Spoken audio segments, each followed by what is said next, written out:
Fala aí, pessoal do nono ano, tudo beleza com vocês? E aí, pessoal, vamos lá para mais uma aula de História.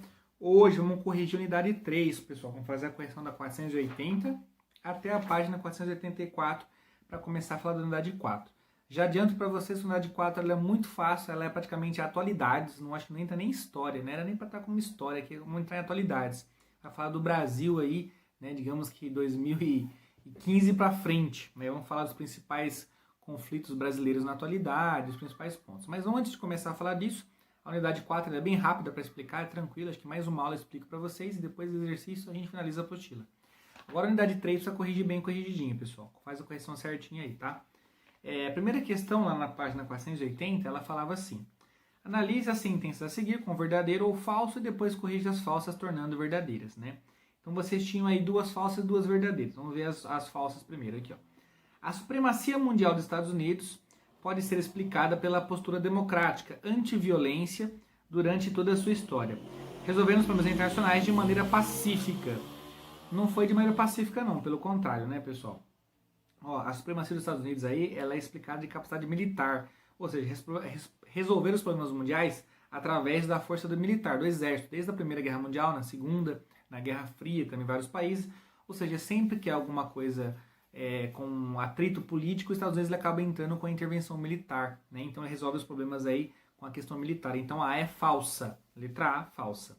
A B, um dos exemplos de supremacia dos Estados Unidos é o caso da Guerra da Bósnia, que somente após a intervenção militar dos Estados Unidos a guerra teve fim. Isso é verdade. A Guerra da Bósnia, depois que os Estados Unidos interviu, acabou resolvendo ali, a guerra teve fim. Então é verdadeira essa questão. Questão C, o ataque do World Trade Center em Nova York, no ano de 2001, representa a força dos pequenos grupos extremistas frente às grandes nações capitalistas, em especial os Estados Unidos. Isso é falso, pessoal, por quê?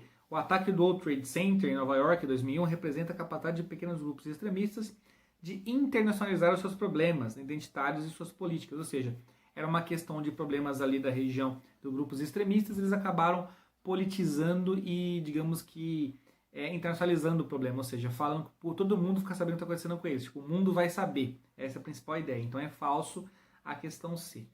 E a questão D de dado, em resposta ao ataque às Torres Gêmeas, os Estados Unidos declararam guerra ao Afeganistão e guerra ao terrorismo, né?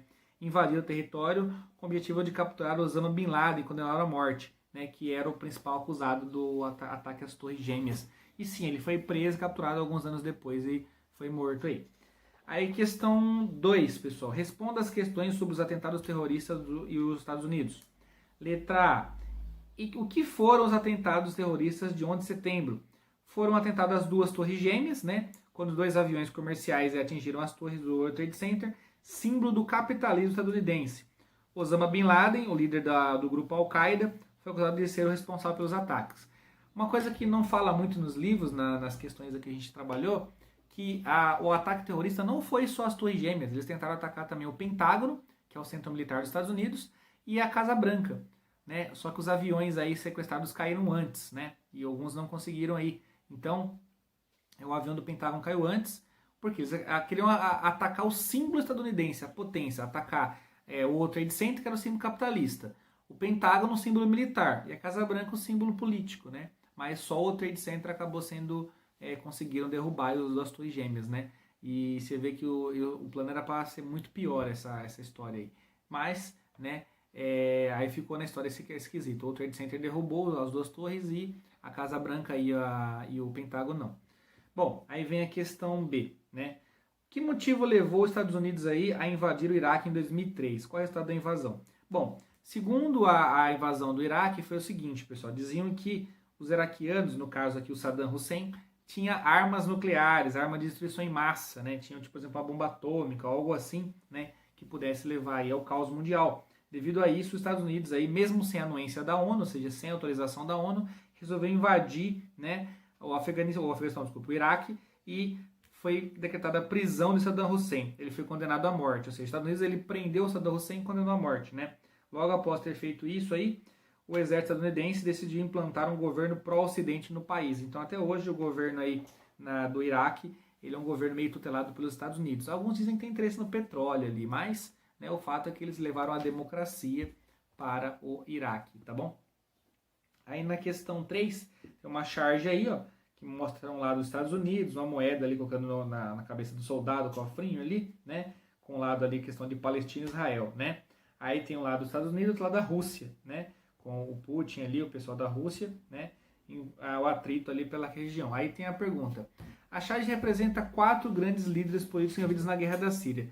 Descreva quem são eles e a participação na guerra. Bom, em primeiro plano, pessoal, na frente, né, estão representados a Síria, né, o Bashar al-Assad, à direita aí, que é o presidente da Síria, dos Estados Unidos, o Barack Obama, à esquerda. Então, aí no ano de 2012, o Barack Obama, né, e o rei Abdullah, da Arábia Saudita, e o lado do presidente sírio estão o presidente da Rússia, o Vladimir Putin. Ou seja, é a pressão internacional da Rússia e dos Estados Unidos sobre a questão ali, né, da região dos árabes ali em conflito.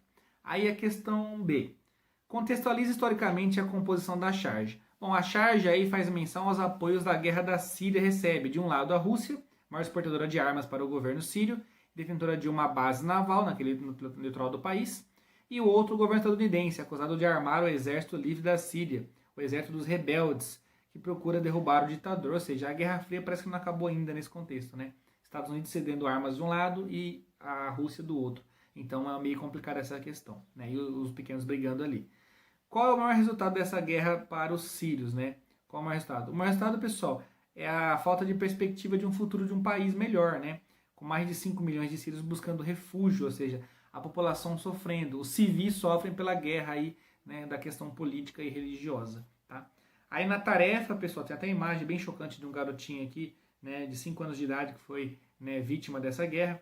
Aí tem a ordem aqui de acordo com a cronologia. Então a 1 ficou assim, ó, 1, 2, 4, 3, tá? 1, 2, 4, 3 é a ordem da questão 1. E na questão 2, em 2016 aqui, a foto de uma criança de 5 anos, né? O garoto aqui, o Ham Damnesh, né? Sensibilizou o mundo aí após o ataque aéreo da cidade de Alepo. Foram 10 crianças mortas, entre eles o irmão de Oham, né? O pai do garoto defensor de Bashar al-Assad afirmou que os responsáveis pela guerra eram as forças rebeldes, né? Principalmente do Exército Livre da Síria, né? Vejam a imagem de Oham aí. Aí a pergunta é, explique a gênese da Guerra da Síria, ou seja, o essencial da Guerra da Síria, porque ela acontece. Bom, a Síria, pessoal, governada desde a década de 70 por uma única forma de ditadores, ou seja, uma ditadura síria, né? Por meio do autoritarismo, busca o controle da região toda da população. Só que em 2011, pessoal, após a Primavera Árabe, vários conflitos aconteceram criticando e falando mal ali, falando como ditador do governo de Bashar al-Assad, né? E devido a isso, as forças sírias curdas, né, forças sírias rebeldes, Estado Islâmico, resolveram aí agir contra isso. Durante a guerra, os Estados Unidos e Rússia intervieram, né, armando os dois lados de combatentes. Ou seja, uma guerra política ali após uma ditadura, uma guerra depois da Primavera Árabe, isso história. Aí vem a pergunta B. Qual o principal papel do Estado Islâmico na guerra da Síria? Né? Então, o principal papel aí, pessoal, é responsável por contribuir com a guerra no país, aproveitando o enfraquecimento do governo após a Primavera Árabe. Então, o Estado Islâmico acaba aproveitando do governo estar mais fraco para estar causando caos ali na sociedade da Síria. Ou seja, a guerra da Síria é algo muito preocupante na atualidade. Tá? Questão 3.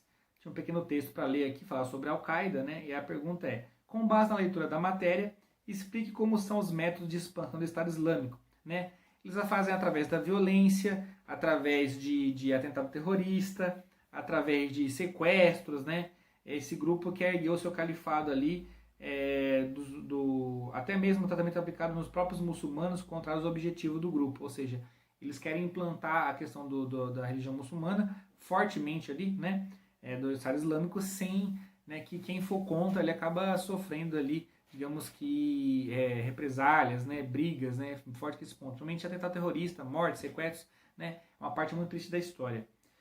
Que já entrou para a história e ainda estamos vendo essa parte. Como o grupo utiliza a internet e redes sociais a seu favor? Né? Eles recrutam militantes, pegam jovens de cabeça mais fraca, que não tem conhecimento histórico ali, e fala que eles têm que fazer aquilo pelo bem da religião e que as pessoas que não forem aceitas têm que ser eliminadas, né? Então acaba desrespeitando toda a questão dos direitos humanos em prol de uma religião mais forte ali. Tá? Então, para promover os atentados. Max Desafio, pessoal, página 483. Vocês têm aí, ó, a questão 1, a resposta correta é a letra B, assimetria de poder no processo de segregação territorial, né? Letra B é a resposta. A questão 2 é a resposta, a letra B de bola também, não obstante as inúmeras tentativas de negociação, Israel mantém a ocupação com vistas à expansão, tá? E a questão 3, a letra E, né, que é segurança dos dados, né? As ações tomadas pelos países e do contra-espionagem revelam a preocupação com segurança dos dados aí de cada país. Então, letra E de escola. E aí, o Você Aprendeu é apenas um resuminho de cada país, né? Colocando o principal ponto. Algumas dicas de tópicos para vocês colocarem na questão da 484.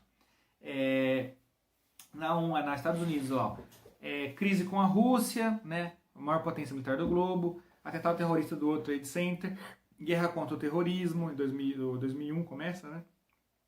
O Iraque, intervenção estadunidense, prisão e morte de Saddam Hussein, né? Novas formas ali de governo. Estado Islâmico, né? Conquistas territoriais, Iraque e Síria, né? Califados, uso de internet pelo mundo aí, né? Terrorismo, sequestros, assim por diante. Síria, ditadura militar, ditadura da família de Assad, né?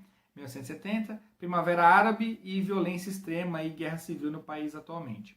Israel, né?